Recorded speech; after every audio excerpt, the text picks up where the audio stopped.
Okay, good afternoon, everybody. It is 2 o'clock, so we'll make a start. My name's Damien Buckley. I'm Democratic Services Officer. Welcome to this meeting of the Police and Crime Panel. This meeting, as usual, is being broadcast live to the public via YouTube and will be made available for viewing on YouTube after the meeting. Please turn your microphone on when speaking and turn it off when you have finished. We have some new members of the panel this year, so welcome to you all. Since the agenda was published, the membership has slightly changed. Councillor Jano and Councillor Mahesh from the City Council no longer sit on the panel. Instead, we welcome Councillor Devey and Councillor Adatia, to the panel to represent the City Council. Mrs. Deborah Taylor, the previous chair of the panel, no longer sits on the panel, and we welcome Mr. Dan Harrison from Leicestershire County Council, and from Melton Borough Council, Councillor Cox will no longer be a member of the panel. Instead, we welcome Councillor Butcher today. We have received apologies from Councillor Lloydell from Oby and Wigston, and we have Councillor Bolter present as substitute. As this is the first meeting of the new council year and we have new members, it would be useful for everybody in the room to introduce themselves. So I'll work around clockwise. Good afternoon, everybody. My name's Fiona McMillan and I'm Head of Law for the County Council. Good afternoon, I'm Councillor Ellie Cohen, Deputy City Mayor of Leicester City. Good afternoon, I'm Councillor Liz Blackshaw from Charnwood Borough Council. Good afternoon, I'm Councillor Jim Knight and I'm from Harbour District Council. I'm Councillor Sharon Butcher from Melton Mowbray Borough Council. Good afternoon, I'm Dan Harrison, the leader of Leicestershire County Council. Bill Bolter, Oby and Wigston. Charlie Chirico, Deputy Police and Crime Commissioner. Rupert Matthews, Police and Crime Commissioner. Claire Trewartha, Chief Executive of the Office of Police and Crime Commissioner. Councillor Les Fillmore, Labour District Council. Amy Hinckley and Bosworth Council. Parisha Chapter, Independent Chair. Mohammed Down, Leicester City Council. Councillor Christine Wise, Rutland County Council. Councillor Andrew Woodman, North West Leicestershire District Council. Councillor Sheetal Adatia, Leicester City Council. Councillor Bhupendowi, Leicester City Council. Thank you, everybody. Turning then to the first item on the agenda, which is the election of chairman. I please ask for nominations and a seconder for those nominations. Harrison. Could I propose myself, Mr. Chairman? And a seconder? Well, then we'll put it to the vote. Okay. Are there any more nominations for chairman? Can I nominate Councillor Les Fillmore, please? And a seconder? Thank you. As we've received more than one nomination, we'll hold a secret ballot. So if you bear with us, we'll get some ballot papers round and yeah, bear with us. Thank you.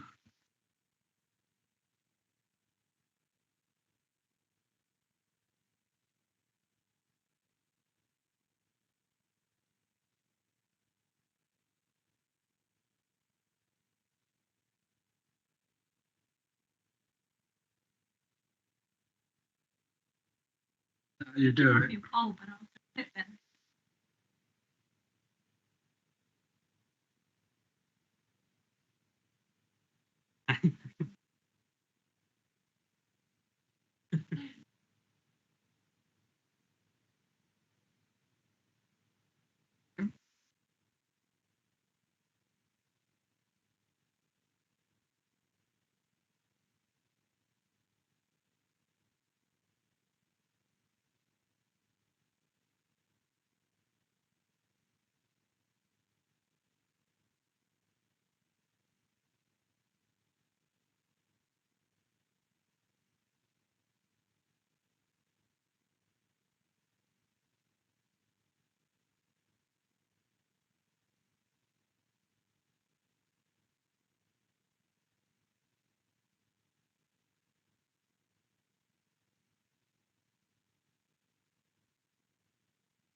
Okay, thank you for bearing with us. The result is Councillor Phillimore has 13 votes and Mr. Harrison has 2 votes. So Mr. Phillimore, you are, Councillor Phillimore, you are elected Chairman of the Police and Crime Panel for this council year.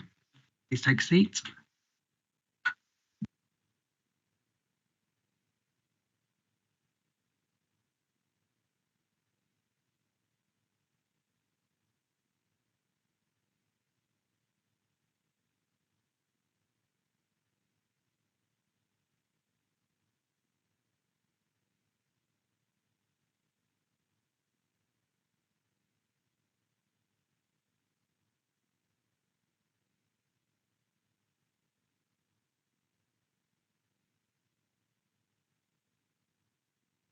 Okay, thank you, members, and good afternoon, everybody. And Mr. Matthews and your team from the Police and Crime Commission. So agenda item 2 is the election of a deputy chair. I would like to propose myself as Liz Blackshaw. I think, Christine, you were first. Are there any other nominations for vice? Can I nominate Councillor Devey, please? No,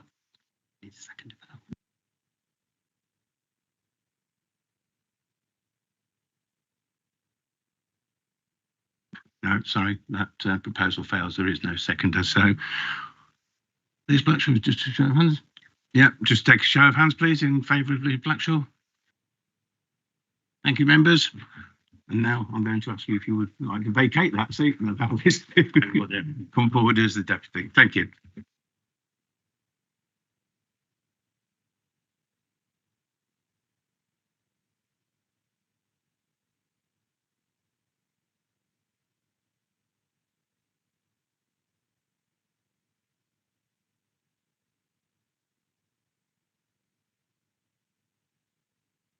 Right, so members, we'll head our way through the agenda. So we'll move straight on to agenda item 3, minutes of the meeting held on the 9th of March. I'm aware that we have new members, so not everybody will have been at that meeting. I personally couldn't see anything amiss within the minutes, so I'm happy to take them. Any observations, any concerns about the minutes? Have you not amended that? Okay. Right, so Damien's just reminded me that there is a date error, which because it's published and we've not been able to address. So there's this, it says the 25th of March, and actually it was the 9th of March. Is that right? Sorry, other way around. It's slightly embarrassing because I'm the one that spotted that. So anyway, we move on. So everybody's happy, everybody in agreement. Yep, well, fine. Thank you for that. Item 4 is public questions. I've received no questions from the public. Agenda item 5 is to advise of any other items which the chairman has decided to take as urgent elsewhere in the agenda. I have no urgent items to be considered. I beg your pardon, we do, because you will have had an email and a paper from Damien about an urgent item to do with the makeup of the panel, which you want to do at the end of the meeting, yes? Yeah, okay, so we'll pick that up at the end. Declarations of interest, agenda item 6. Any declarations of interest are respective items on the agenda? None, thank you very much. Agenda item 7, moving on to the first substantive item on the agenda today, which is the Police and Crime Commissioner's update. This is on pages 9 to 82 of your agenda pack. Mr. Matthews, please go ahead and present your report. Thank you, Chair. Well, this is following the similar format to previous update reports, so I suppose there are no real surprises here.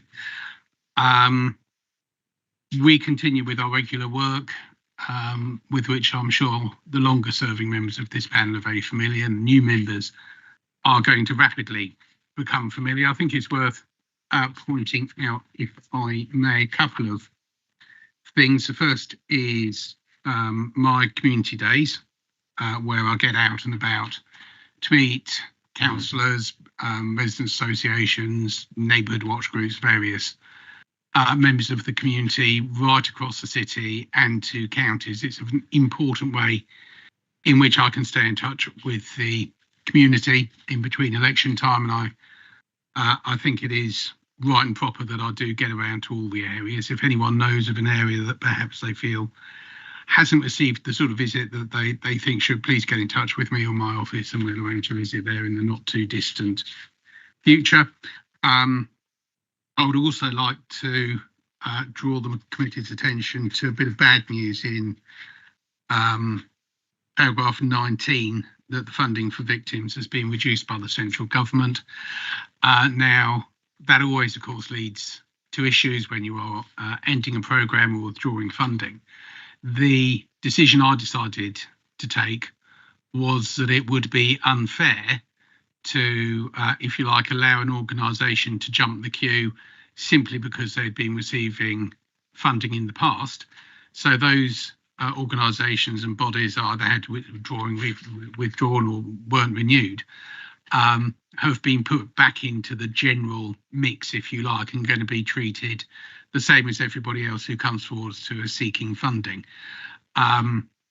It's always difficult because it does mean that people lose out, but on the other hand, we have got some very good and worthwhile projects which aren't being funded at the moment, and I think it's only fair that they get an opportunity. So I've decided to treat everyone the same, whether they were formerly being funded or not. I would, of course, also like to mention the people zones. This is a programme which we're looking at how to broaden it out, how to bring the approach, the community-based approach to preventing crime and so on, how we can take that to other areas. And I look forward to bringing papers on that here in due course. Violence Reduction Network, of course, is of great importance right across Leicester, Leicestershire and Rutland. You have quite a detailed annual report this time to go through. If you look in the public gallery, you see Millie from the Violence Reduction Network, who I'm sure can answer any detailed questions anyone may have. My role is, of course, to keep an eye, to hold them to account, make sure they're doing all the work they should be doing. I must say I've always been very pleased, and again, bringing this report, I'm very pleased with the work that the Violence Reduction Network has been doing in recent months. So would draw the panel's attention to that, if I may. Other than that, it is the sort of report that I normally bring as a Commissioner's update. If anyone has a question on the report, or indeed just wants to ask anything about the general work of the Office of Police and Crime Commission, or what I myself get up to, please do. Thank you. Thank you, Mr. Matthews. Before I open it to members, could I just ask, on the 4.2% cut in funding for victims, what was the government's rationale for that, please? I'm not sure we got anything that could be dignified with the term rationale, Chair, but I will turn to my Chief Executive in case she read the detail better than I did. No, when we received the letter, it just indicated that due to spending pressures, there'd been a necessity to reduce the overall amount this year. My understanding is that that has had national impact across all OPCCs, not just for Leicester, Leicestershire and Rutland. Thank you both. I find that both disappointing and very concerning, not with you guys, that where we work collectively very hard to support victims, funding's being reduced. So I do find that quite disturbing. Anyway, members, any questions for the Police and Crime panel? Yes. Thank you, Chair. When I first came to this panel, I asked what metrics you were collecting to assess the effectiveness of the community open days, and asked if those could be included to the report. I'm still not actually seeing the metrics. I wondered if you could give any example of any data that you collect during the community days and how these inform your local priorities. And can you give an example, please? Thank you, Chair. Well, by the very nature of informal community engagement, which a large part of this is, it is difficult to get metrics which I think would satisfy the panel member. It is nevertheless a very important part of my work to stay in touch with the community. If we look at the most recent community day, which was in Oadby and Wigston, where I met had the pleasure of meeting Councillor Bolter at one of the local shops, which has been a great victim of shoplifting, and more so recently than elsewhere.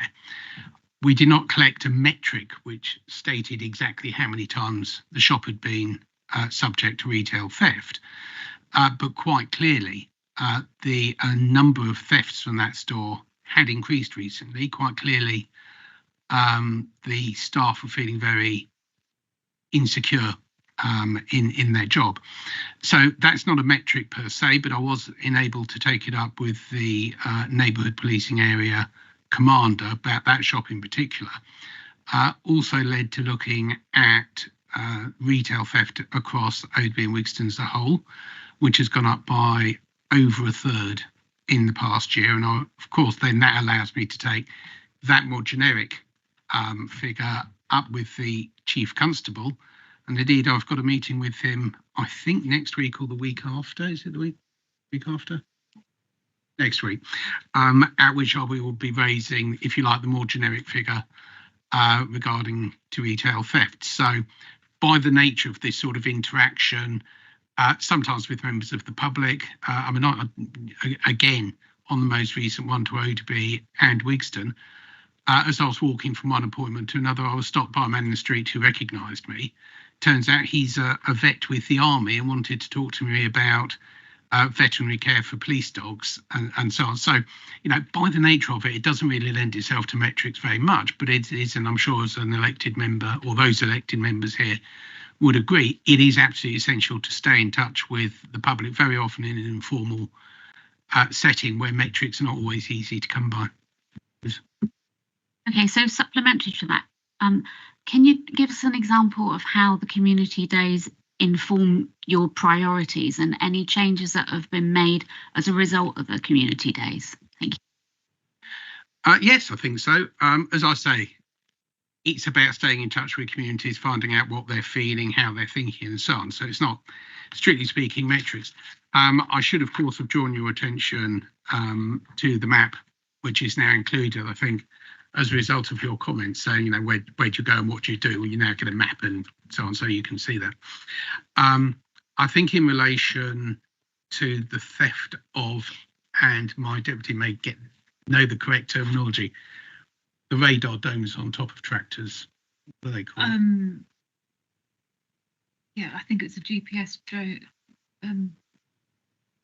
There's a thing on top of tractors which enables a farmer to precisely control where his tractor is going, so he doesn't double spray a part of the field, which of course, first of all, saves the farmer money. Secondly, means that not too many chemicals are going onto a patch of land.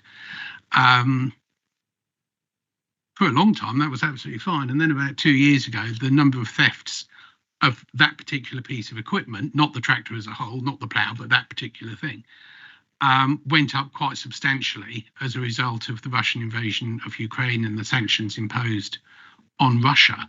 The only way in which Russian farmers and indeed Russian military can get this sort of detailed GPS equipment is by stealing them from other countries. And it was largely as a result of a community day in the Melton area where we specifically, I think we spent the entire morning going and talking to people who were working in the agricultural sector, both farmers, the owner of an agricultural vehicle sales dealership, and a lady who runs a business selling agricultural chemicals and consumables and so on. So it was part of that morning, if you like, but that's when I became alerted to this. And then, of course, we have since been putting out through the Rural Policing Unit a lot of crime prevention advice about how to secure this sort of equipment, because until then farmers were locking their tractors and locking their expensive machinery up, but someone could get in, take the dome, and of course just run across the field. They didn't need to have vehicular access and so on. So I think that's probably the most successful one that can be directly traced, but my chief executive wishes to add something. Yeah, if I just add on to what the commissioners explained, just to give you some idea of the structures that we have within the office. So when the commissioner comes back from any of his community days, he sits down with the team and has a debrief about everything that he has heard and seen on that community day, and then we track those. We track that feedback through mainly 4 different routes. So either we put it in a basket of it is something that we need to let the neighbourhood commander know about because it's something that's particularly bothering the community. It's something that the commissioner needs to raise with the chief constable in his one-to-one, and it goes onto the one-to-one agenda. Or it's a thematic that we're starting to see across a number of community days, in which case it goes onto the agenda for corporate governance board. Or if it's something that is within the office's remit to commission or support communities for, then it might end up with some new policy development that ends up going into the police and crime plan, which for this time why is one of the reasons there's such a robust approach in the police and crime plan to road safety, for example, because that's something that the commissioner hears out on his community days quite a lot.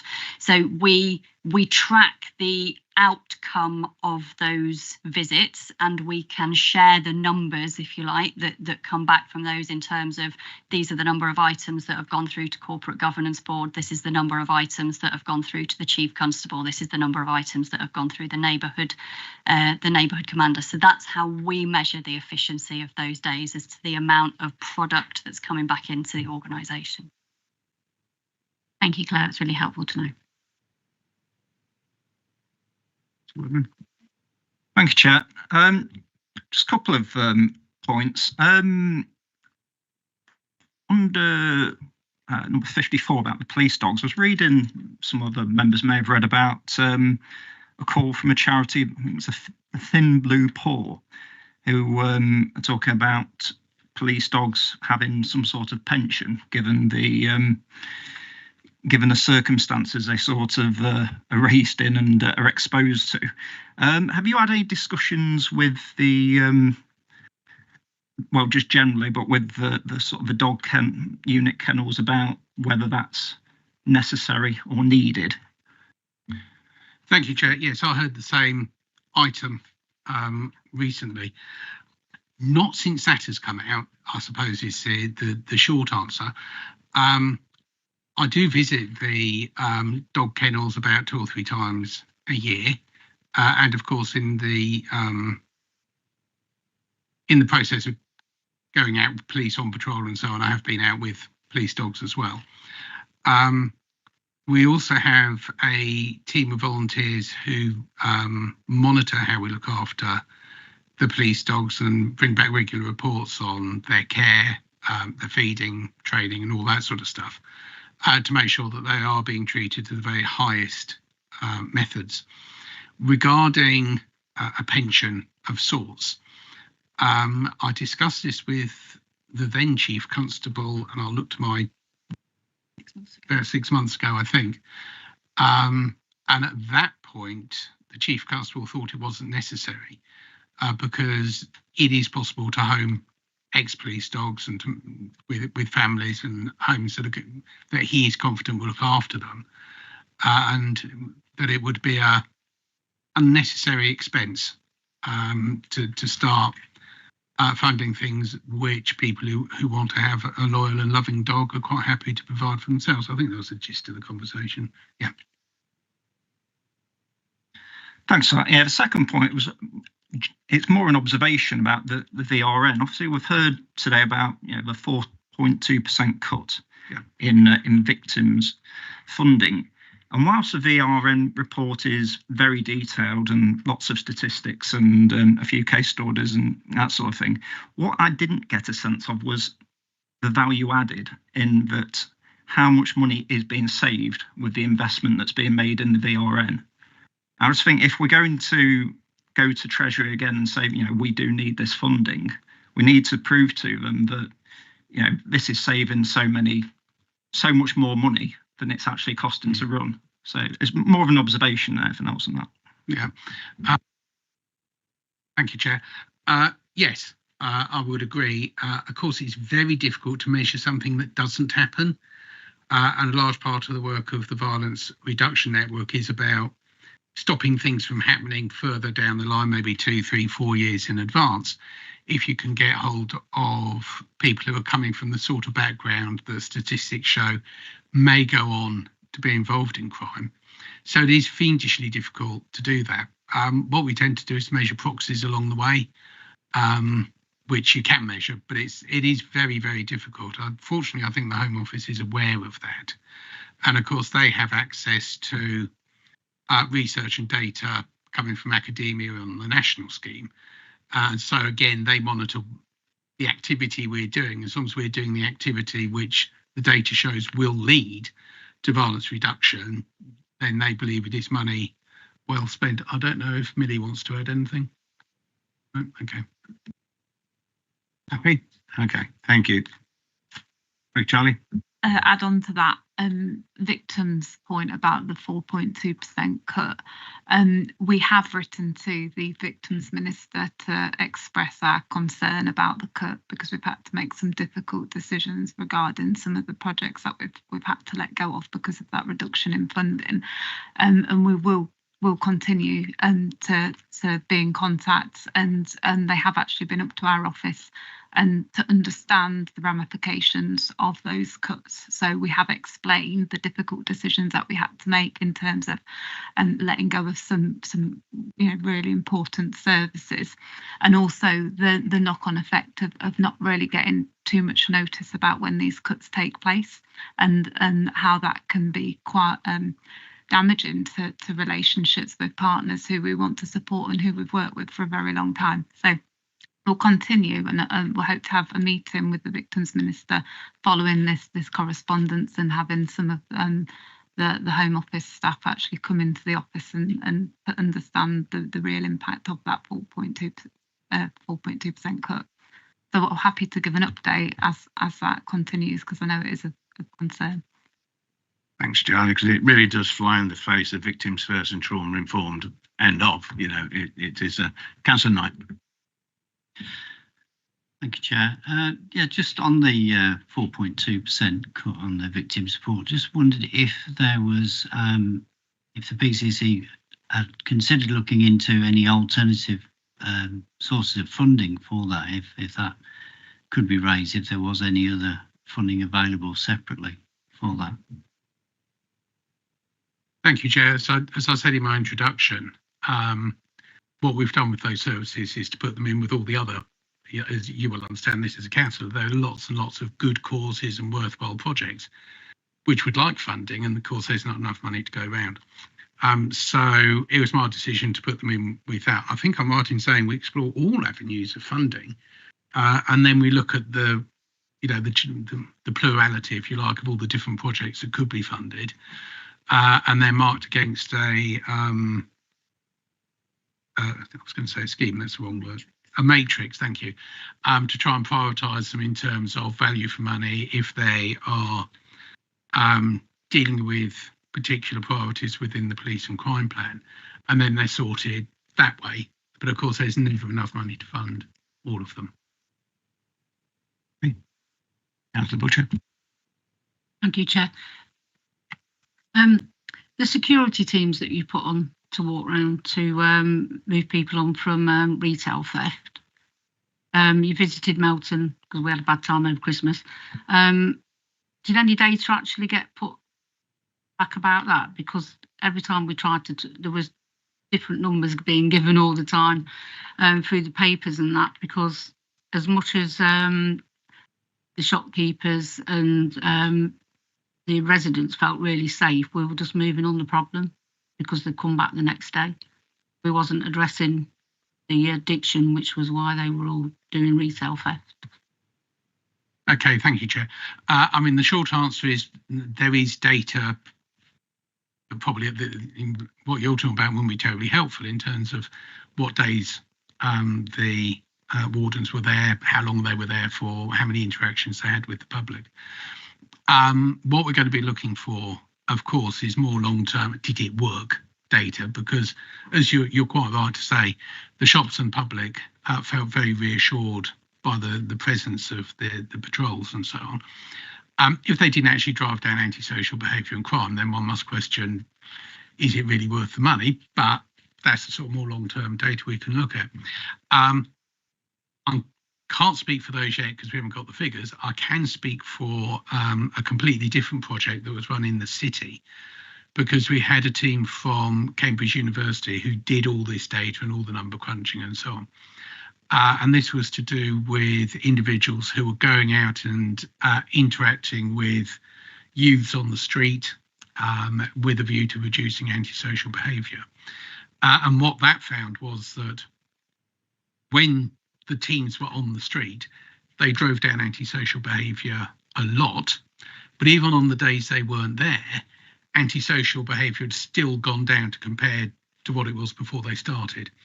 So in that example, obviously having the people on patrol was great, but it still had an effect even when they weren't there, presumably because they'd been interacting with youth, finding them better things to do, or perhaps putting the fear of God into them, whichever way around it was.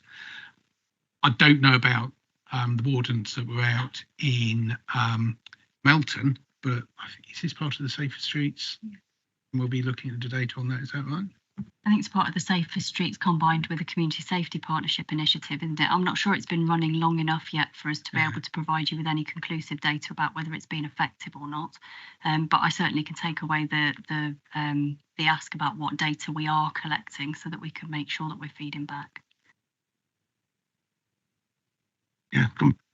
Yeah, it was more about the fact that a lot of our theft was due to drug addiction and alcohol addiction.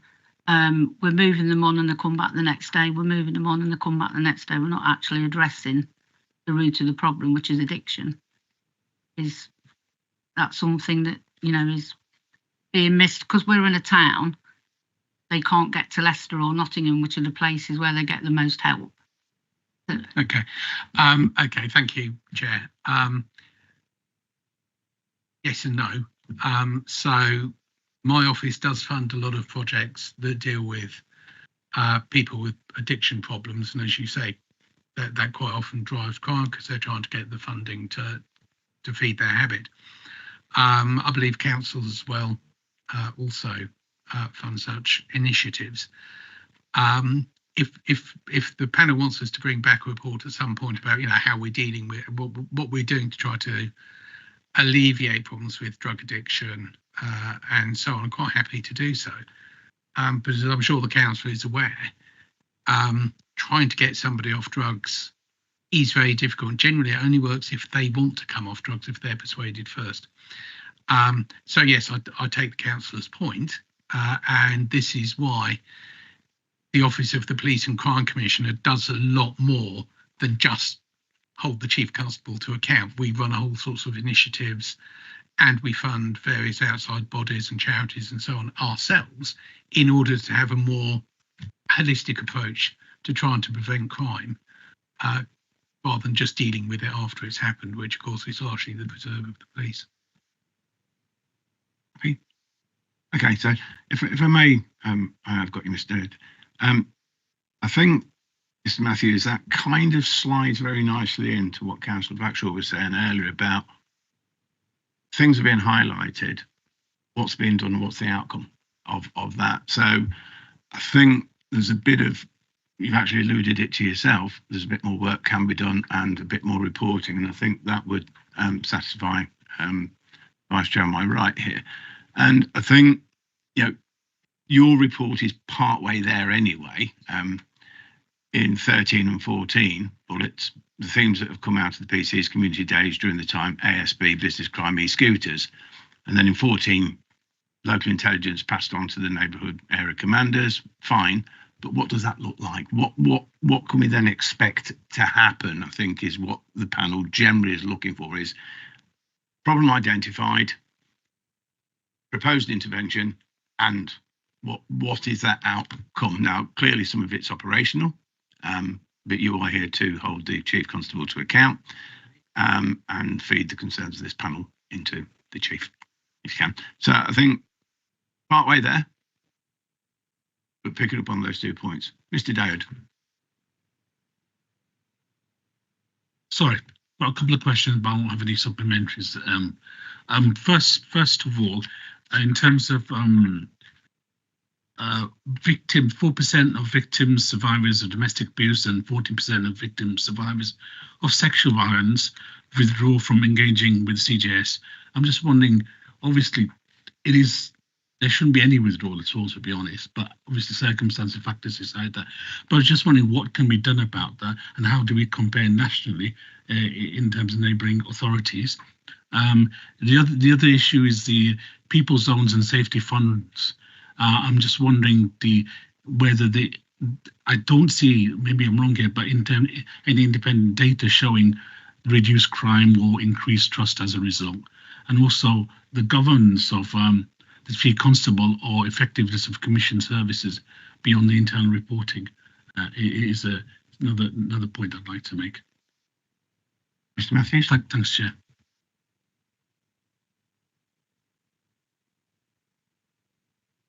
Chair, we don't bother with all the internal reporting goes on, because otherwise your agendas would be hundreds of pages long. Did you want to pick up on? Oh, Charlie wants to do it first. In relation to the victim withdrawal rates, that is a national problem, and I think a lot of it comes from the Crown Court backlogs, whereby we've got cases waiting 2 to 3 years. Some of it's due to lack of defence lawyers being available. Some of it's particularly with rape cases, RASO, certain judges need to have the rape ticket. What is good is that I've seen that there has been announcements that there'll be more judicial sit-in time, so that means that should pick up. I actually think Leicester Crown Court, comparatively to neighbouring Crown Courts in other regions, actually I think it's about 13 months in terms of how they're able to deal with cases, a standard case, but it's the domestic abuse ones where victims need more hand-holding. So we continuously review that, and we're going to be looking, it's really important that we consistently look at the quality of communications to victims to make sure that they're getting quality updates to keep them involved within the process, because it would just be, sometimes victims are just leaving us because they've been waiting for 2 or 3 years and they just want to move on with their lives. So it can be down to that, but I think our engagement is crucial, and it's something we will continue to improve on. I have some meetings with our witness care unit as well as our domestic abuse agencies as well, who are continually striving to keep victims engaged, but it is hard with those particular types of cases as well. It may be that with some of the domestic abuse ones we can proceed in an evidence-led way, but we still need to do it better. But it is the National Crown Court backlog that's making the trials just seem so far away for the victims, and it's something that national government need to look at. There has been recommendations in terms of having an intermediate court, more judicial sit-in times, and cutting through cases quicker. But it's really national government who need to put more funding into it and continue to take forward the recommendations that have just come out of the report into the court system. Happy, or do you want to?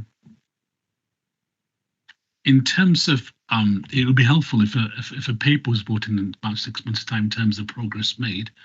And obviously, we're not the only authority that's impacted by this. There'll be other authorities that are impacted, and I think it's unacceptable that we have the figure that we have in place. So it'd be helpful if there's a piece of work around other local authorities addressing the backlog. Thanks, Chair.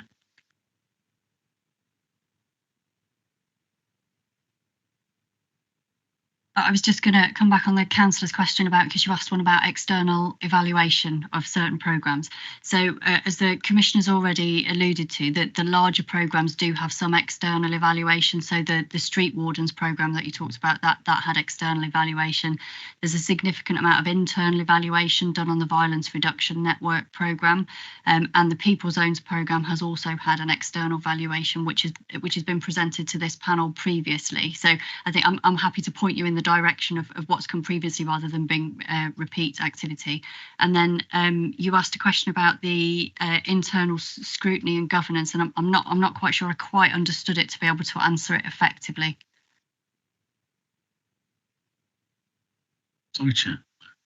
In terms of thinking about the PCC's governance model to ensure accountability of the Chief Constable or effectiveness of Commission services beyond internal reporting? So we have a couple of external scrutiny panels that are filled by members of the community, for example. So some of the activity that you're talking about will go past the ethics and transparency panel that is filled by people that are recruited out of the community. We have a joint audit and risk panel that's also external and is filled with people that come out of the community. So we have a number of panels that are established within the Commissioner's name, but are actually operate independent to the Commissioner that see that kind of information coming forward.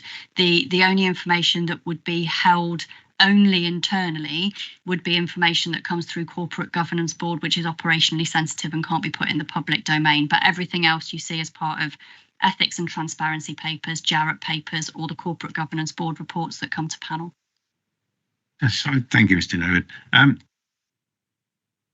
So just for new members' interest, and it kind of follows on from your point, Mr. David, is a few months ago, a few meetings ago, panel came across a statistic to do with how many rape cases actually go forward to prosecution, and it's low. In reality, I think it was 8.9% here, but statistically, it's within the national mean averages. It just is. So we actually set up a task and finish group with its terms of reference, which we put on hold because of the election. So that will come forward.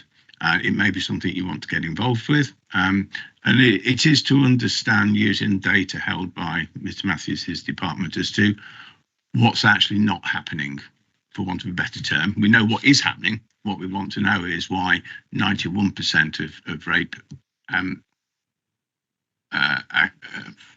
cases do not go forward to prosecution, which kind of feeds into the point I think you were just raising about different areas. So as a panel, we are always open to setting up specific task and finish groups to look at something very specific with the Commissioner's permission, of course. It's his department.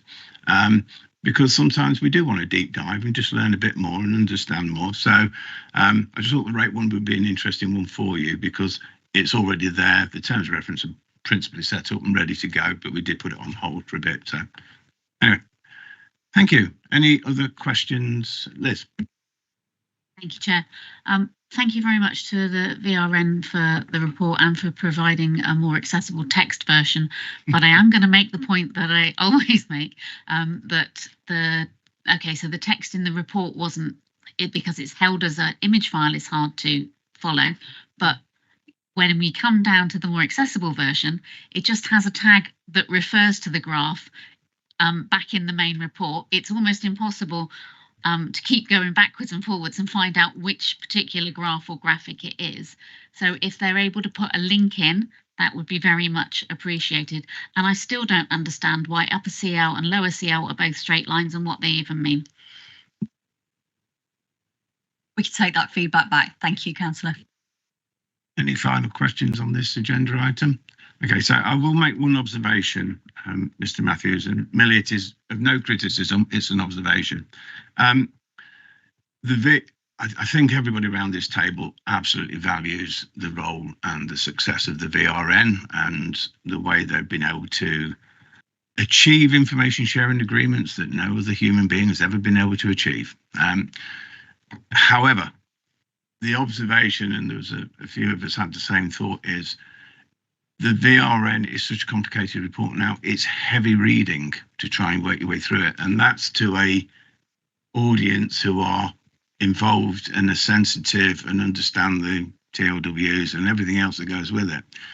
So my only sort of suggestion, and I hate it because it goes back to my academic world, it says communication should always be in the language of the receiver, not the giver. These are public documents, and therefore any member of society should be able to pick up this document, read it, and understand what it's all about. So it's just a thought to take back. I reiterate, we're all super happy with the work of the VRN and the work that it's done. But that was a very heavy report to read. So anyway, just an observation. So if there's no further questions on that agenda item, we will move on to agenda item 8, Corporate Governance Report, pages 83 to 90 in your pack. Mr. Matthews. Thank you, Chair. So for the benefit of new members, I will explain that the Corporate Governance Board is a mechanism that I introduced after I was first elected as a more formal means of holding the Chief Constable to account. So it is a minuted meeting, reports are brought to it, they're written reports, they've got a lot of data in them and so on. So this sits alongside, of course, any informal conversations that I may have with the Chief Constable or other police officers, but this is the formal reporting mechanism by which I, as Police and Crime Commissioner, hold the Chief Constable to account. Many of the reports that come to Corporate Governance Board are done at my request, and I will write a brief for the Chief Constable explaining what the questions I want him to answer, and why I've asked for the report. Some of them come at the Chief Constable's request because he thinks something needs to be brought to my attention, or through the mechanism of this update, be brought to the attention of the panel and through you to the public. So it is quite a formal body, it's minuted, and so on and so forth. With regards to this particular Corporate Governance Board update, I will highlight a couple of things if I may. One is the formation of a joint prevention strategy.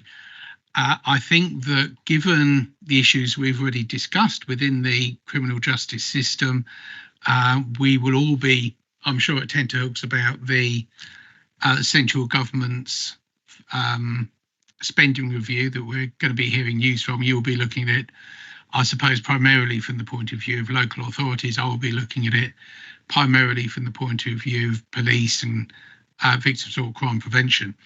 And I felt it was about time that we tried to draw all of this together, and rather having lots of different people trying to prevent crime, and many of them doing an extremely good job, but it was all a little bit haphazard. And when things are hand to mouth and haphazard in that way, a lot of good work gets done, but there's always a possibility that problems can fall between two stools, they get missed, and what have you.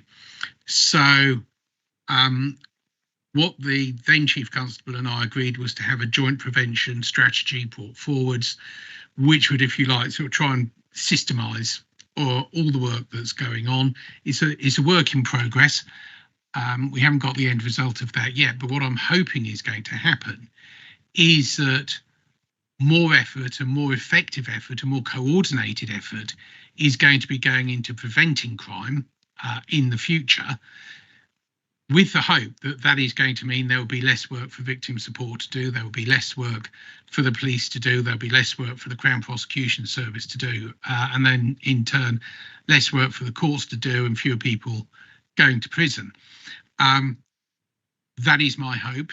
I think experience elsewhere has shown that it can have a very beneficial effect, and the joint prevention strategy mentioned on paragraph 25 is an effort to bring all of that together.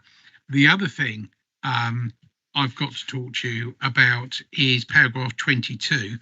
This is the Peel assessment. So again, by way of explaining to new members of the panel what this is, His Majesty's Inspectorate from time to time visit a police force and do, if you like, a comprehensive review of the work they're doing, how effective they are, how cost efficient they are, and so on. That is known as the Peel report. I think it is important to bear in mind that this is senior police officers inspecting senior police officers. So they're looking at it from a very police type angle, and they're looking for the sorts of things that the police will look for. Now, it's not to denigrate them, it's very important, but what they don't look for is, of course, always what the public are interested in, and they're not always looking at things from the point of view of prosecutors or defence lawyers and all sorts of other. However, it is a very important document, I was really pleased that this time Leicestershire Police in 6 out of 8 categories got acceptable or good, which puts them really way up in the, if you like, the ladder of where police forces sit. So I think the former Chief Constable and current Chief Constable can take a lot of credit for that, along with, of course, all the officers and staff who work within the Leicestershire Police. It is a great credit to them. But of course, the Peel report did pick out a few things which they thought needed improvement. Most of that was revolving around contact with the public, contact with victims, response times, and that side of the police work, as opposed to, if you like, the detective work and bringing people to justice. So the purpose of having this brought back here, pardon me, was so that the Chief Constable could outline to me the ways in which he is intending to address those areas within the Peel report which were felt needed improvement. And of course, now he has briefed me on what he's intending to. I will periodically check that it's going okay, they haven't hit any roadblocks, that the improvements that His Majesty's Inspectorate wanted to see are in fact taking place, which will be to the benefit of everyone within us. Other than that, I think the report is fairly self-explanatory. If anyone's got any questions, of course, then please ask. But I thought it was the Corporate Governance Board is something which is working efficiently, like I say, as a more formalised way of holding the Chief Constable to the account for the work he does. And of course, we also, as an OPCC, bring reports outlining some of the work that the OPCC is doing, because it's important that I keep an eye on what my own office is doing just as much as I keep an eye on what the Chief Constable is doing. So I think it stands for itself. Any questions, of course, delighted to answer. Members?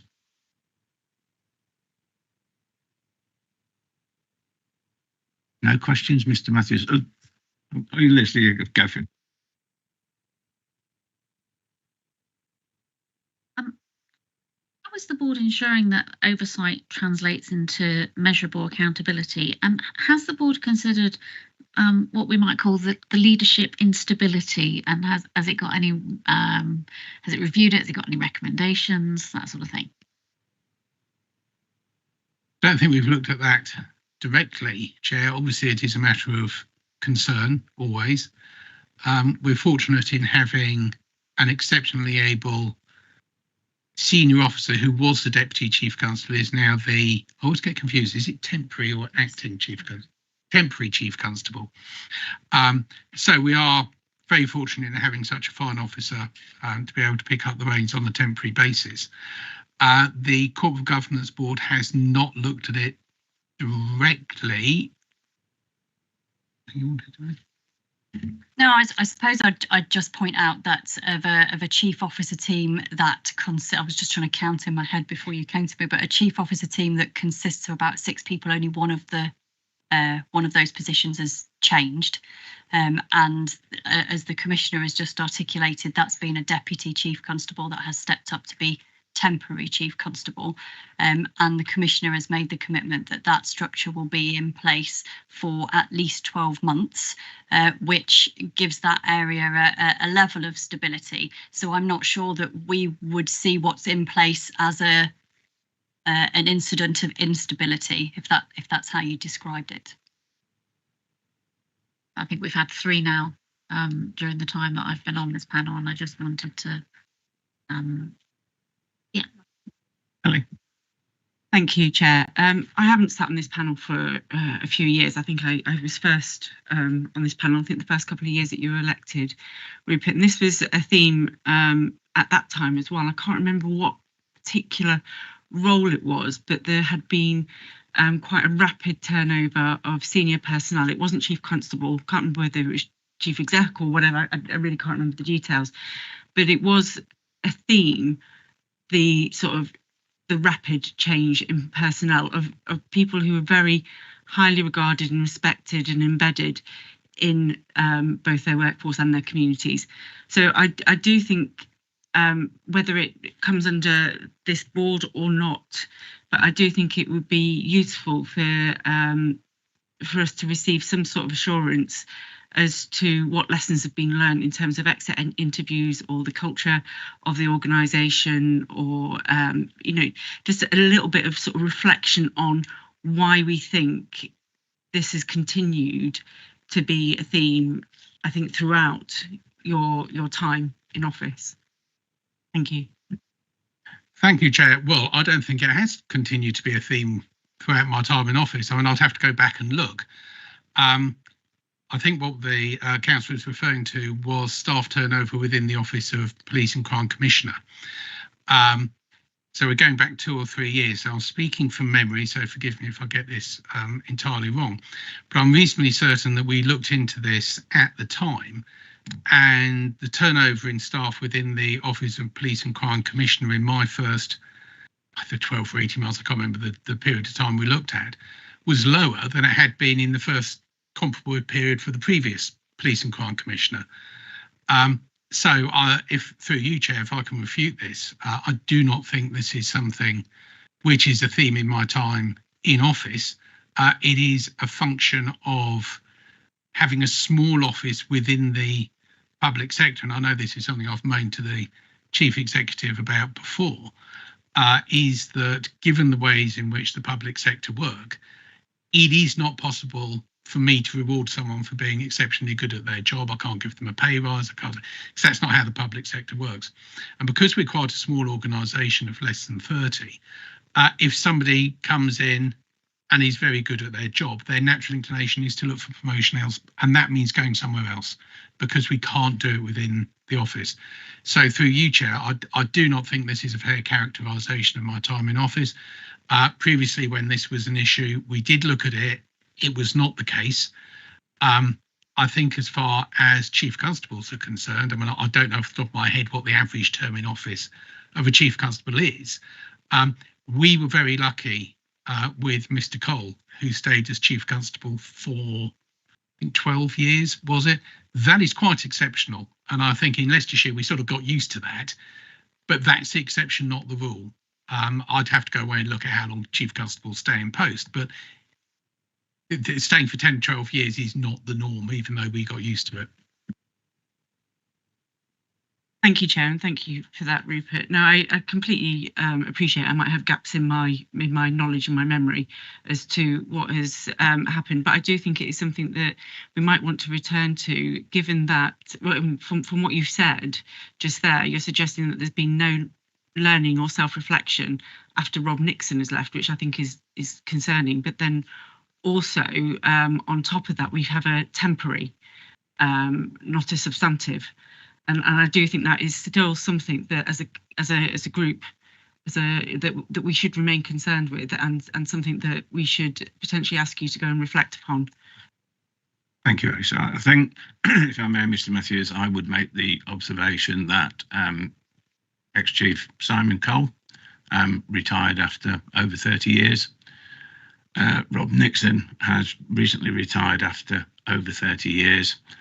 There is a mechanism within the police force that, from a pension perspective, 30 years is the magic year, which also sadly and unfortunately feeds into a lot of the frontline force, that there are a lot of retirements expected over a very, very short space of time. So I think those things are unfortunate. I think, Ellie, there probably is a bit of a gap since you were last with us. As far as I can think, in Mr. Matthews' team, the Deputy Police and Crime Commissioner is relatively new now. Last one resigned for whatever reason. But I think outside of that, it's been fairly stable within the Police and Crime Commissioners. But I do understand where you were with that initial point in time.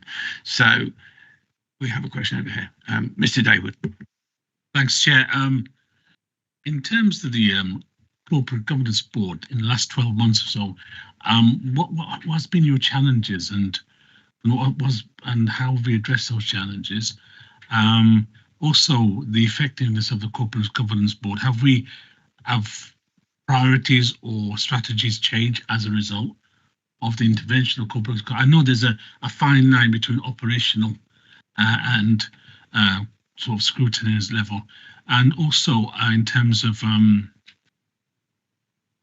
force equality and inclusion performances. Are there any challenges in relation to that?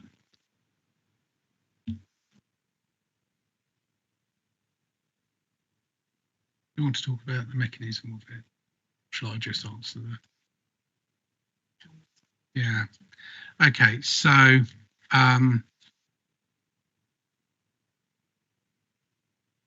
it's a very, the reason why I'm hesitating, it's a very wide-ranging subject, and the Corporate Governance Board takes in a very wide range of issues. Most recently, one that I was very concerned about was the preparation of the Leicestershire Police for public disorder. Now, last summer, when public disorder was unfortunately taking place in other areas, we remained fairly quiet. And I think a lot of that is down to the good work which the neighbourhood police were putting into getting to grips with our local communities, to understanding any concerns that were taking place and helping to diffuse things before they took place. But nevertheless, public disorder is something which is on the rise nationally. And I wanted to make sure that lessons that had been learned from the disorder we had 3 years ago, nearly 3 years ago now, had been learned. And so I did ask for a full report about public disorder and the preparations the police had made to be brought forward to us. Obviously, a lot of that is operational. Some of it must remain confidential. But I think that the robust arrangements which have been put in place by the Leicestershire Police, together with a renewed drive for community relations, did set my mind at rest to a large extent about that. Another instance where I think we can point to things changing is to do with the contact management centre. This is the call centre, if you like, by which people phone the police, and also by which police deal with emails and other means of communication that come in. As a result of that, the Chief Constable and I agreed that there would be an increased investment going into the contact management department. That has resulted in the time waiting, people wait on the phone to go down. And it must be said that the number of complaints that I receive about I had to wait on the phone for 20 minutes or I had to wait on the phone for 15 minutes has markedly gone down. So not only is the data showing that we're answering calls much quicker and dealing with communications much more swiftly, also anecdotally and so on, that's being borne out as well. So yeah, it's a very wide-ranging mechanism. I'm confident it does hold the Chief Constable to account. We have seen a number of changes being brought in as a result of that. If you're looking for specific examples, again, you know, we report to this panel. Every time I come to this panel, there is a report on the Corporate Governance Board, so this panel can keep an eye on what's going on. And if you think there are any gaps, Chair, you know, perhaps let me know, and we can get an item onto a Corporate Governance Board so it can come back and so on. I think it's a very robust way of working. It does lead to the police force, and indeed myself and my office, to look at what we're doing and think about how can we do these things better, particularly if concerns are being raised about what the end result is and in what they're doing. Happy? Okay. In terms of the disturbances of 3 years ago, obviously there's an internal report. Are you able to share what the learning was or comment on that at all? Okay, thank you. You'll be aware, Chair, there is also a national, not an inquiry, was it? Inquiry, what I forget what its official name is, that's also going on into that. Leicestershire Police have as you say, undertaken well, it wasn't quite internally in that we got officers from outside the force to oversee it, which made a number of recommendations. So that report is being fed into the main report, and I think it's right that it should come out through that mechanism whenever they deal with it. I have independently, through Corporate Governance Board, asked the Chief Constable to come back and explain how are the recommendations being dealt with, what is being improved, how is it being improved. I think it last came about 7 or 8 months ago, at which point they were maybe 80% of the way through dealing with it. So thank you for reminding me. It is perhaps time we had another follow-up on how it's going, to come back to Corporate Governance Board, because it has been about 8 months or so by the time we put the request in and so on. It'll probably be a year since the last update. But again, I think that the Leicestershire Police behaved extremely well during those disturbances. They were brought to an end swiftly, certainly as swiftly as was possible. And then in the aftermath of it, our neighbouring police forces rallied round very significantly and very well to provide us with extra police officers, sometimes to do specialist work within the area where the unrest took place, sometimes to do, if you like, routine police work elsewhere in the force area to release Leicestershire officers to go and do that more specialist work. And for weeks and months afterwards, there was a real cooperation between Leicestershire Police and neighbouring forces to ensure things were done, and we had a very successful rate of prosecutions. Arrests and prosecutions followed in quite large numbers. So I think that the police force behaved very well in the last round of unrest, but there were lessons to be learned. They are being learned, and thank you for reminding me to ask the Chief Constable for an update on that. Claire, you want to come in? I was just going to remind the Commissioner that it has been back more recently than that, and at that Corporate Governance Board, the Commissioner received assurance from the Chief Constable that all of the recommendations have been put in place. We would not be at liberty within this meeting to give a lot of detail about those recommendations because it is operational policing, but that report has been referenced previously in a report to this panel.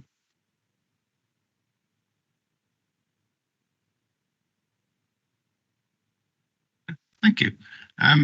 Any other questions on this agenda item? Oh, sorry, Ellie. Yeah, thank you very much.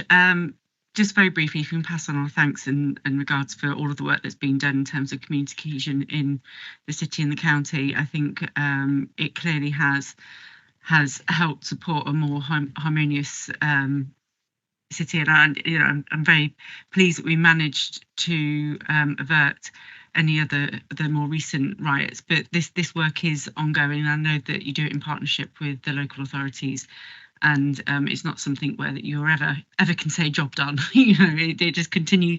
But we need the police to be proactive within those, and thank you for that. I will just ask, and it's a matter of semantics, I suppose, actually. The Operation Pedal Fast stuff, work that's been done in the city centre, again, really fantastic piece of work.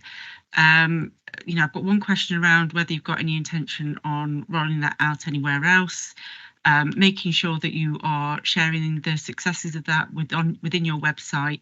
Make sure that you are passing down the information to neighbourhood officers, not only about e-scooters, but about e-bikes. But then also just a bit of, say, semantics. These are not just e-bikes, these are illegal e-bikes. And I really think that, we should talk about e-scooters, e-bikes, illegal e-bikes, because it wasn't until that Operation Pedal Fast in the city centre that I think even I appreciated that the vast majority of these, there is criminality.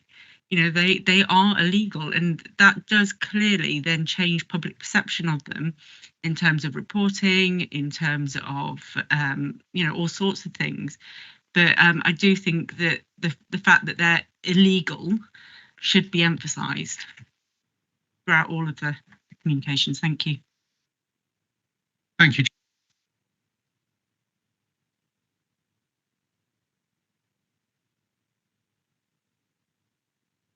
There are legal e-bikes and there are illegal e-bikes, and there are legal e-bikes that are being ridden illegally, just as you can ride a normal pedal bike illegal. So it is a very complicated issue.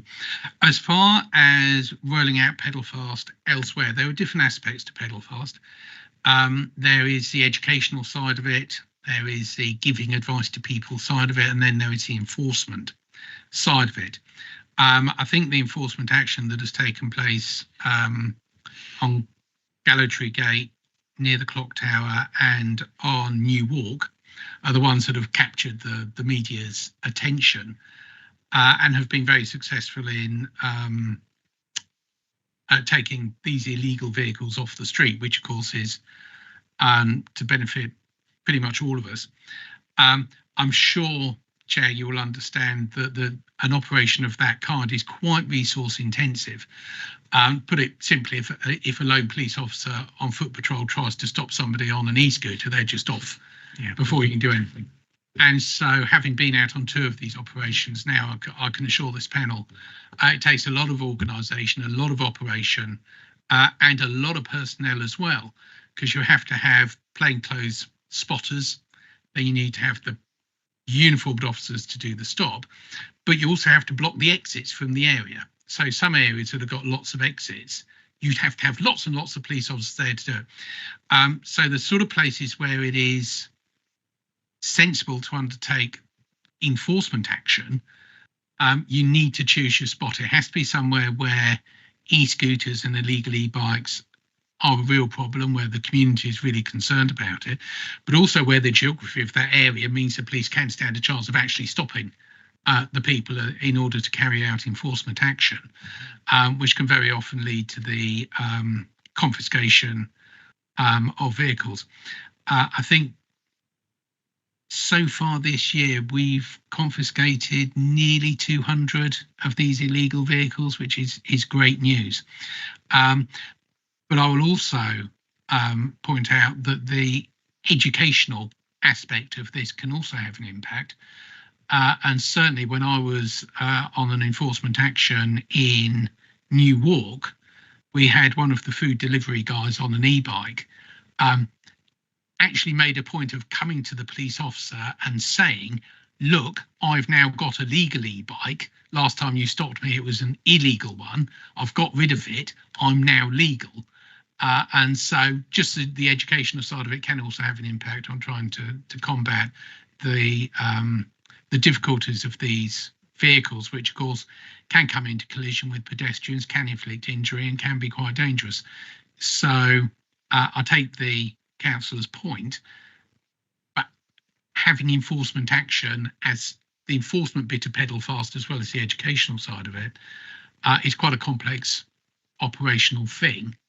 I've encouraged the Chief Constable to do more. I've explained to the Chief Constable how seriously the public take this, how seriously councillors take it. So is it going to be put out more? Yes. I can't tell you now where and when, because there are lots of different factors involved, but certainly the educational side of it is being rolled out, yes. Sorry, that was my point about putting the word illegal in front of things. Thank you.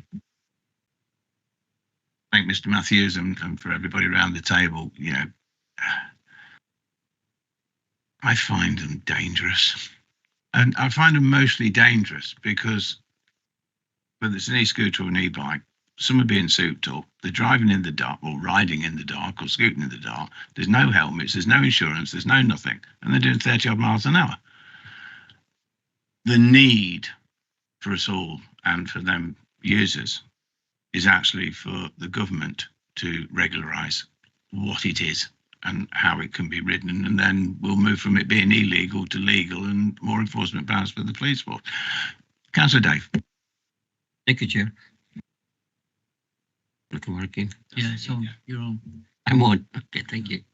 So I think we moved on a new subject. I just wanted to make a comment about the disturbances. I think I was at the ground level when all this thing was happening, and I was really impressed, Chair, with the Chief Constable and even the PCC, with the way they interacted with the various communities. And I think there are a lot of lessons to be learned But from my point of view, I think you did an excellent job there. Thank you. That's very kind of you to say, Councillor. And unfortunately, Rob's retired, so I don't know whether you can. But PCC is around, and he would have been assisting. So I think it's worth just passing those compliments and recognition on, if you may. Okay, members, any further questions about corporate governance? Okay, so we'll move on to agenda item 9, which is report of the East Midlands Special Operations Unit collaboration. Oh, it's been a while since we've discussed this one, Mr. Matthews. So pages 91 to 94, and Mr. Matthews, it's yours again. Thank you, Chair. Well, again, for the benefit of new members, East Midlands Serious Organised Crime Unit, which is abbreviated to EMPSU, so you can say it more easily as a word, is a collaboration between Leicestershire Police, Nottinghamshire, Derbyshire, Lincolnshire and Northamptonshire police forces. The actual agreement, I will admit, I found very complicated. And is not perhaps not how I would draw up a collaboration agreement, but nevertheless, that's what works in policing. So it is. It operates independently, but it is overseen by the 5 chief constables and the 5 police and crime commissioners. So it's a bit of a arm's reach organisation. By the very nature of the fact that they deal with serious and organised crime, they undertake a lot of surveillance. A lot of the work that they do is covert. I've been warned repeatedly never to tell anywhere where the thing is actually located. My deputy and I went there not too long ago, and we had the devil's own job finding it, because of course there isn't a big sign outside saying this is our serious and organised crime unit. So they are very covert, which is quite right, but of course it does restrict what it is possible to discuss in public. So if you like, Chair, I'll apologise in advance for perhaps not being quite as open with this panel as you may like, but it is a highly secretive organisation, and quite right too. That said, I think it is worth emphasising that the Chief Constables and the Police and Crime Commissioners meet on a regular basis to go through reports from EMSU, to look at how the money is being spent, to look at how the work is being done, and it is subjected, I think, to every bit as much scrutiny as the Leicestershire Police is subjected to, within the bounds of what is possible with such a covert organisation. Anyway, the report is in front of you, Chair. As with any aspect of policing, we are up to a point beholden to national government for funding and for guidelines and so on. But I think overall EMSU is doing a very good job of dealing with serious and organised crime. Of course, it would be nice if we didn't have any organised crime in our area, but we do, and therefore EMSU deals with it on our behalf, if I can put it that way. Of course, any questions anyone may want to ask, I'll be happy to deal with that. But it is kept under constant review. My deputy and I, like I say, were up there recently, and it's now got, I think I'm right saying it's now got a management board, has it not, which looks at things on a day-to-day basis in a slightly more detached way than the actual officers who are actually doing it. So I think that's an improvement in governance there. But there you go, there's the report, Chair. Thank you, Mr. Matthews. It's always good to have a report that we can't discuss in detail. But that's life, and so it must remain confidential, and quite rightly so, in the nature of the business of what this team do. So without giving any clues to anything, Mr. Matthews, is there anything that you would specifically highlight out of, it's talking about the 4 pillars, is there anything that you would specifically choose to highlight without giving any games away as to what additional successes or additional focus may be, if you follow my drift, Mr. Matthews? Sorry, thought I pushed it. Yeah. And thank you for that.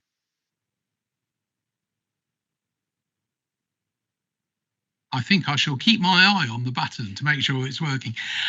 One thing which has happened recently is that until recently, the covert surveillance teams, if you like, were jacks of all trade. Every covert surveillance team was expected to be able to do anything.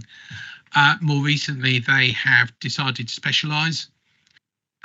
So you've traded off a bit of flexibility in order to gain greater effectiveness at dealing with specific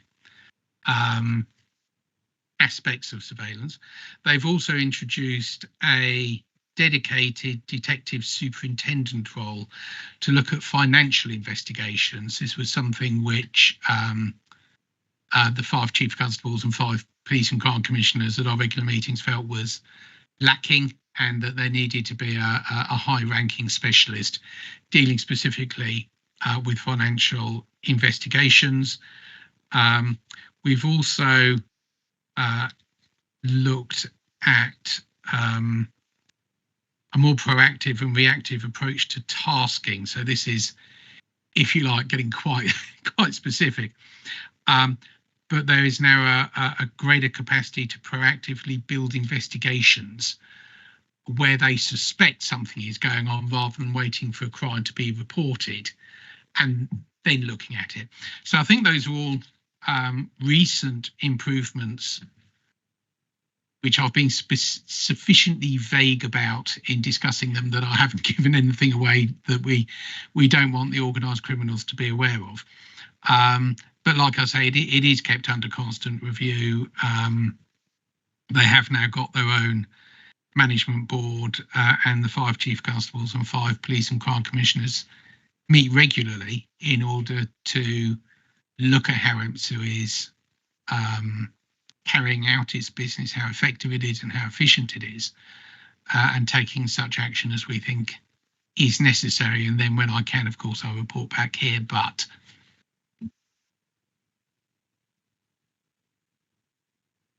that would be that everything's going hunky-dory, it's going very well report then. Yeah, okay. Always difficult in these confidential reports, and that's not for the panel. That's more to do with any members of the public who are listening online. Things do have to remain confidential at times, and we must respect that. So, any questions for Mr. Matthews on EMSU? Okay, so we move on to agenda item 10, I think it is, which is monitoring the police and crime plan, pages 95 to 100. Mr. Matthews, it's yours again. Thank you, Chair. This is very much by way of bringing a report to tell you what we're going to do reports on, if I may put it that way.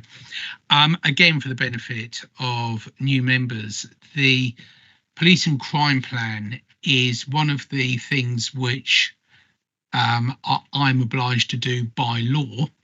It's laid down in the Act of Parliament that set up police and crime commissioners in the first place. And it is a very comprehensive and wide-ranging document which is produced once per term. I think it has to be produced within a year of taking office. Yeah. And that sets out the big strategy, the main themes, what a police and crime commissioner is hoping to achieve during his or her term in office. This particular police and crime plan is, of course, the second which I have produced and which is published publicly and which comes to this panel. This one was based very largely on the manifesto which I put forward at the election, which was then endorsed by the public, by their act of electing me to occupy this post. In order to turn a manifesto into a police and crime plan, and to pick up the point you made earlier about it's aimed at the target audience, has sort of gone the opposite way round in it. It's introduced a bit more in the way of jargon and specialised language than the manifesto did, so it's gone the opposite direction. And that's because largely the audience for this are the people that's going to be implementing it. So obviously the Chief Constable, community safety partnerships and others who are active in this field. So what the police and crime plan does, it sets out my ambitions for the next 3 or 4 years. what this report is doing is informing this panel how I and my office are going to be monitoring the way in which it is put into practice, the ways in which the plan is put into effect, and how effectively and efficiently that is done. We will be bringing future reports, of course, to tell you how it's going. This is setting out for you the mechanism by which it will be done.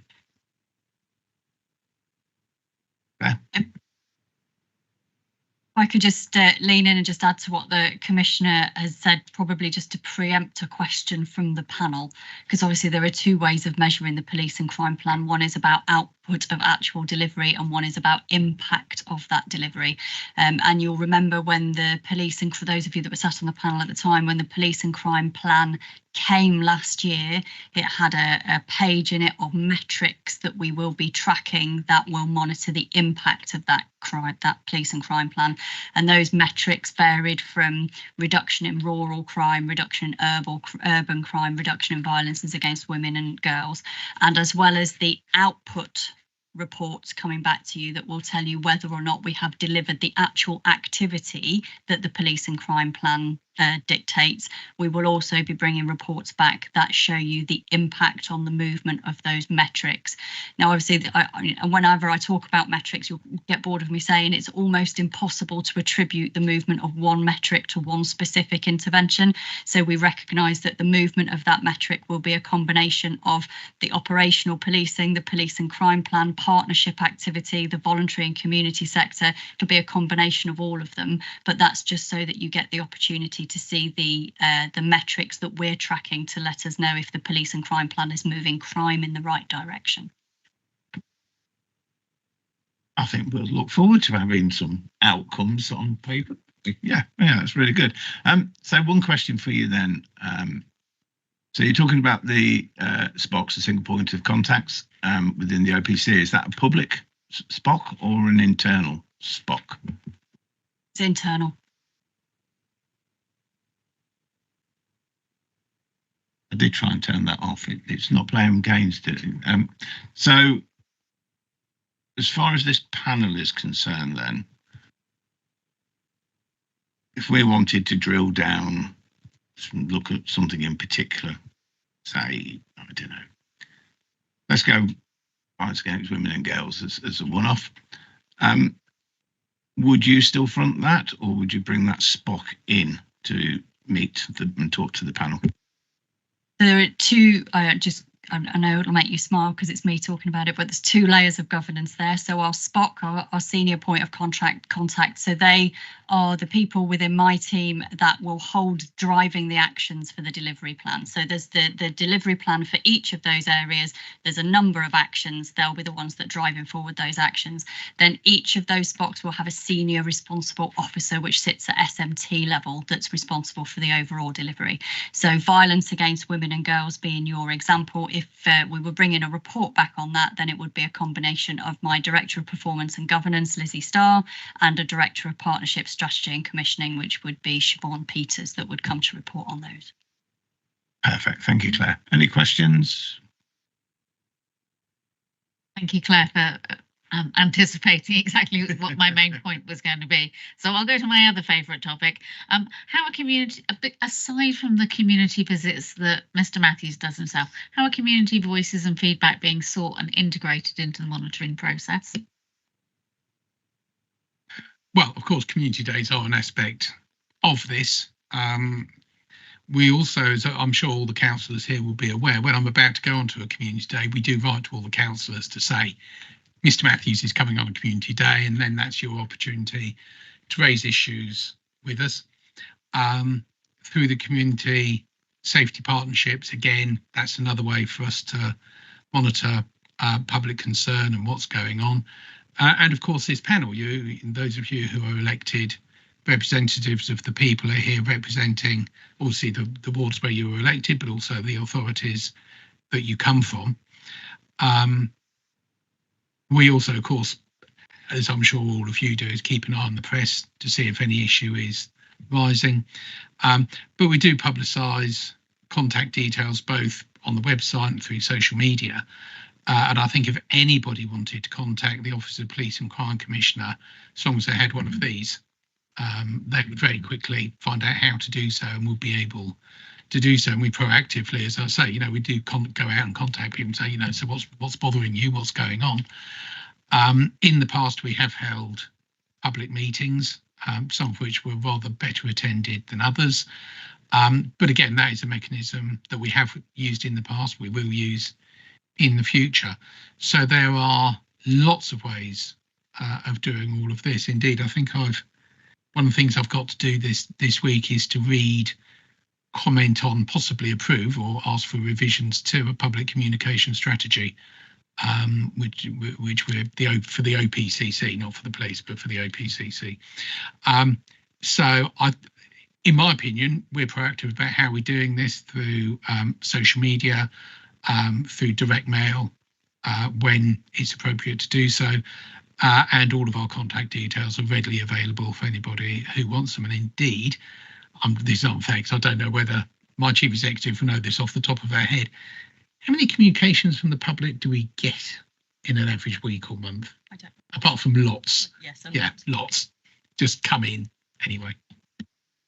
I would add in just two additional bits for Mr. Matthews there. So the first one around, you won't be surprised to hear that the programme of reporting that you've got in here for the themes, before they come to Police and Crime Panel, they're going to have moved through Corporate Governance Board and have scrutiny there before they come here.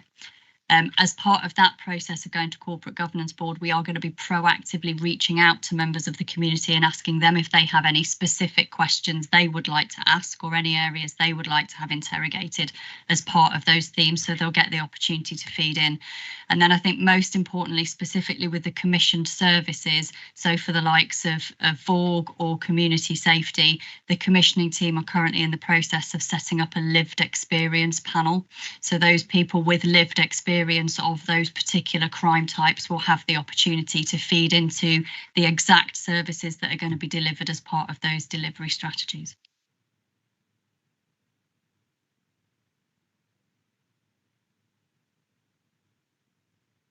Thank you, Claire and Mr. Matthews. So actually, I think, I'm sorry. It's great to hear that you're obviously utilising social media. It'd be really interesting seeing the demographics of age actually utilising your social media account, how much of the younger generation are actually inputting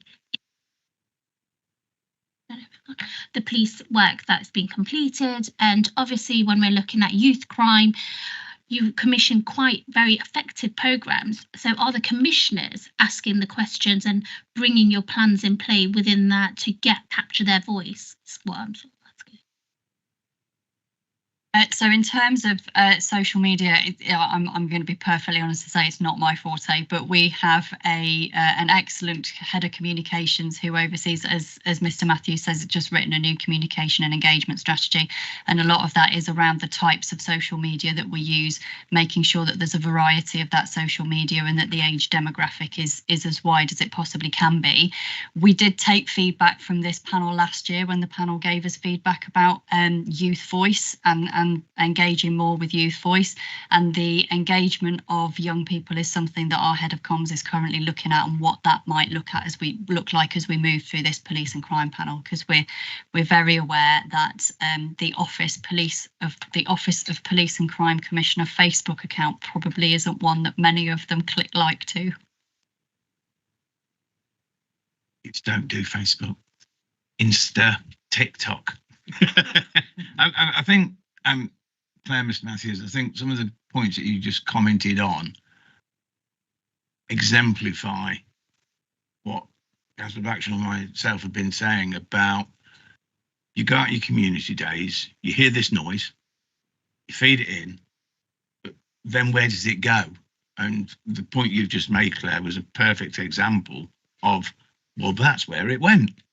And I think if you could find, without a really big report, some way of just a quick narrative about where it's gone. And again, with the greatest respect to Millie over in the gallery, is the VRN report gives the perfect example of just how many agencies are actually involved in the background that I would suggest the majority of the public have no idea of, because unless you're coming into contact with them or you're calling on their support, you don't know they exist.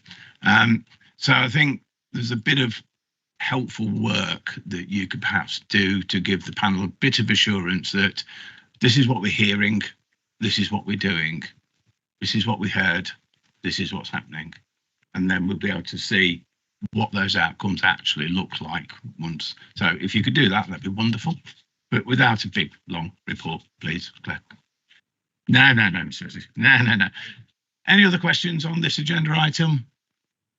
Okay, right. Agenda item 11, please don't all run away straight afterwards. The next meeting of the panel is scheduled to take place on the 8th of September 2025.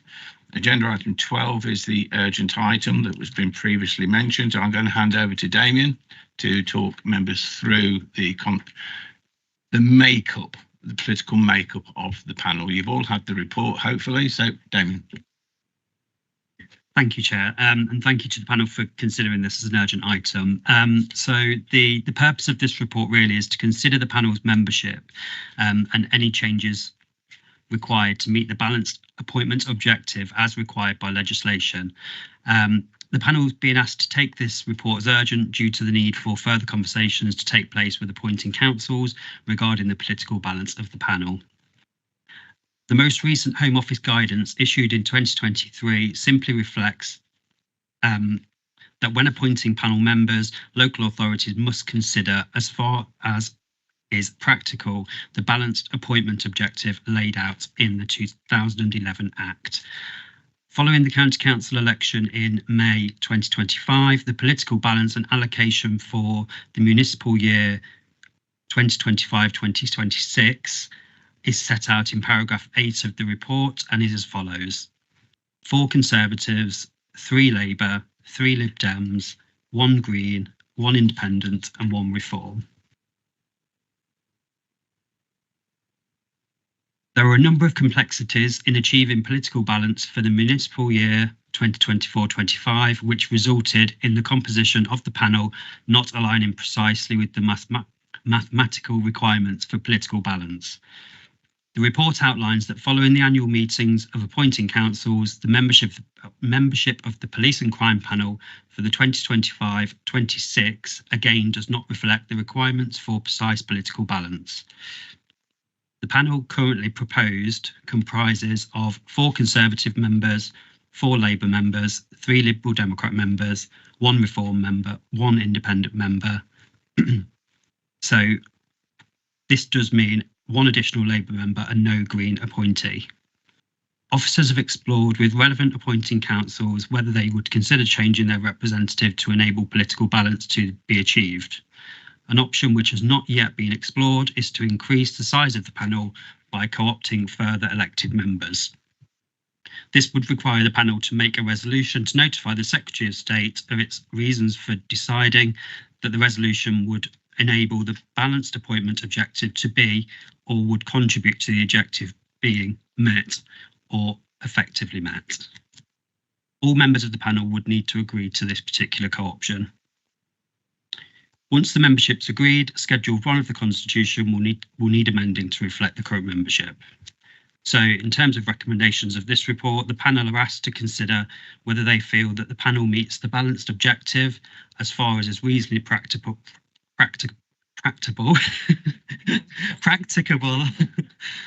or whether there are further steps that should be taken. The second recommendation is to agree that Schedule 1 of the Constitution should be amended to reflect the current membership. Thank you. So, yes, we are on. So, I kind of remember this happening historically, which is where we agreed for the additional Labour because there was no Green representative. I think that's where we were historically. So, have members got any views on, do we stick with what we have? Do you want to amend the Constitution and increase? Do you want to change political balance? Because the only obvious and visible unbalance or disbalance is because there's no Green representative, there is one more Labour member of this panel. Any views? Are we happy to maintain the status quo? Silence. Let's take it, right, so we're going to have to go on the show of hands, so it's got to be a majority if you, well, I'll rephrase it, it's got to be unanimous if you want to change it. Is that right? Yep. So is everybody by show of hands happy with where we are today and the status quo? That would be unanimous. You happy with that? Okay. You need to do what? We're just going to give them to change the membership list. So, that one. Yeah, just to show membership list. Something different. It's on that page. Yeah. Okay, so in terms of recommendations, then the panel are asked to consider whether they feel the panel meets the balanced objective. We've gone for the status quo, so we do, as far as really practical, and agree that Schedule 1 of the Constitution should be amended to reflect the current membership. Everybody happy with the show of hands, please? That would be unanimous. Okay, thank you, members. Oh, sorry, Ellie. Sorry, I did just want to make the point that I felt a little bit uncomfortable with email that was received from Rupert in regards to the membership of the political makeup of the group. I don't think it's for a politician to contact other politicians about the political makeup of the group who goes on to scrutinise him. I just want that point marked because I was uncomfortable with it, and I do think it's much more a matter for officers to be taken up with the incumbent chair or the going chair, but I didn't think it was appropriate to email us as directly. You just want us to note that in the minutes, Ellie? Okay, so you're okay with that, Damien? Just note it in the minutes. Christine? I wasn't quite sure where this fitted, but I felt it was appropriate for the committee to thank, or the panel to thank, Deborah Taylor for her service. She's served on this panel for a long time, and we haven't had the opportunity to thank her for that service. I wasn't sure if it was appropriate to write to her as she is no longer a member. Well, she's a member of the County Council, and she chaired it, and I think equally for probity and correctness, Sarah Russell served a long time as well. So I would second that and be happy if both those previous chairs and vice chairs are suitably thanked, because they did a sterling job over several years. So are we okay to? It is. Oh, then. Right, do bear with me. Right. So we also have. So is that from Councillor Lloydell? Second one. Oh, right. So we also have from Councillor Lloydell, Obion Whiston, it's not better to say, as I put on his record thanks to Deborah Taylor for her time with the chair of the panel and carrying out her responsibilities as chair in a fair and professional way with the outcomes. Thank you. Thank you, everybody. Thank you, everybody. This brings the meeting to a close, but if everybody's happy, we will include Sarah. Sorry, Mr. Harris. Thank you. I just wondered what was the appropriate time to bring it up, but then somebody referenced the Crimes Commissioner intervention. His intervention into local government change was most unwelcomed. It's a highly complicated and complex thing, and to throw your oar into it seemed inappropriate. I know I've responded to you and explained that, but this is an opportunity to say so. And it's not just from Leicestershire County Council, but there's 8 or 9 different organisations involved. So I don't think any of them would be over enthused to have somebody of your status regarding your work with the police authority to suddenly decide you can be involved in local government change. Thank you, Mr. Chairman. Thank you, Mr. Harrison. Just bear with us 1 second, panel.